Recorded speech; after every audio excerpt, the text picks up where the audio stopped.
Mostly purry and furry, but an element of frisky and risky. See if I can just set my hands right there. So far, so good. Welcome back. Good to see you guys. Topic this week. I think it's interesting. I hope you find it interesting as well, and that is more new, fresh understanding, perception, and insight. More will be revealed. And this reminds me that of a line that I heard many years ago. For some reason, when I was 18 or 19 years old, I was very much interested in various forms of the human potential movement. Back in the 70s, there was a lot of that stuff.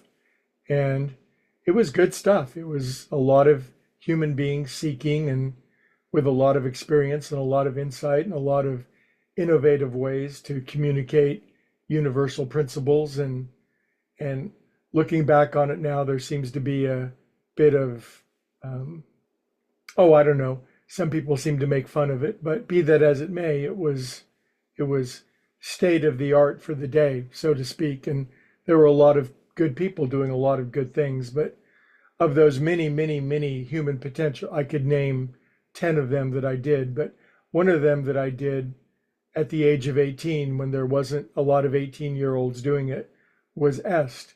Maybe you did it.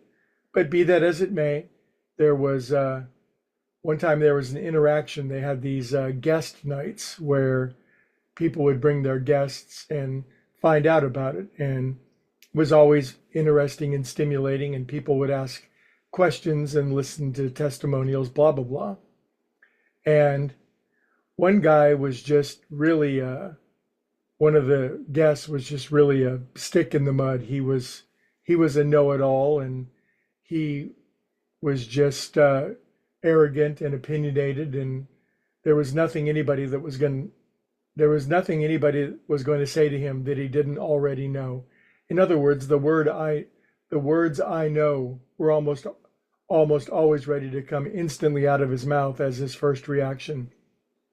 And finally, one of the truly wise and creative and innovative teachers kind of looked him in the eye and just said, "Do you know, is there anything that you don't know, the knowing of which would transform your life?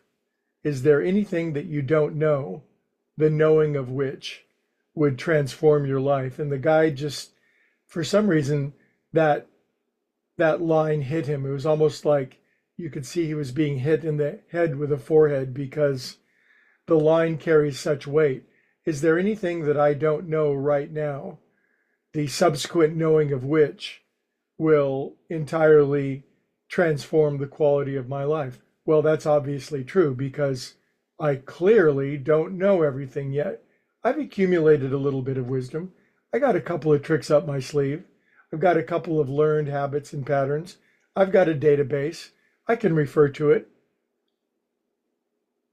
But it's evident there's literally infinity that I don't know. And as I gather and gain more of that knowledge, it transforms my life into something bigger, brighter, wider, and better. And so what I found amazing in this interaction that I viewed, golly, 50 years ago, was like somebody letting go of the wall, letting down the walls of their mind so that something new could get in. And this is important for all of us, I think, and one of the great benefits of meditation. And yesterday I talked about some of these great qualities of mind that are, how shall we say, amenable, accessible to fresh new ideas, new knowing coming in. And I mentioned those yesterday: willingness, open-mindedness, eagerness, positive, etc.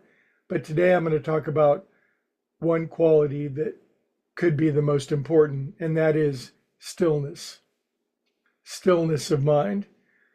I think you can relate to the phrase, the noise in our head, and all of us have this noise, all these thoughts going on all the time. No one's immune. I've never met anybody who's immune from it. You gonna whack me?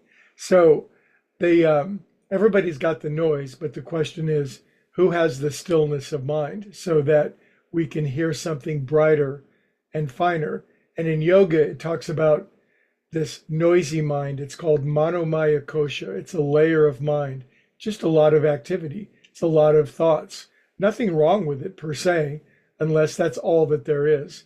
And if that's all that there is, it acts as a screen or a firewall between our own individual, trite, banal, regular old garden variety thoughts and what we might call, what yogis call Vinyamaya Kosha.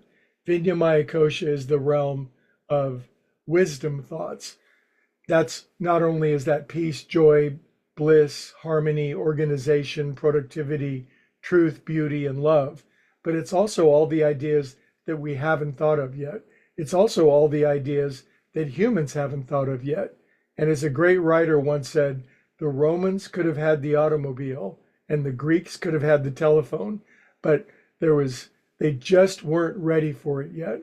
So as we conclude, and as I'm ready to be attacked any moment, I'm going to say that in stillness, as we get quiet, it makes us available to know what we don't know yet.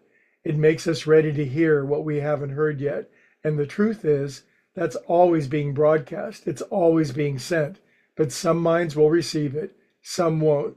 And the value of hearing what we don't know yet, I would calculate, I would measure as invaluable and immeasurably precious. Okay, I'm going to see if I can survive, and I'll see you guys tomorrow.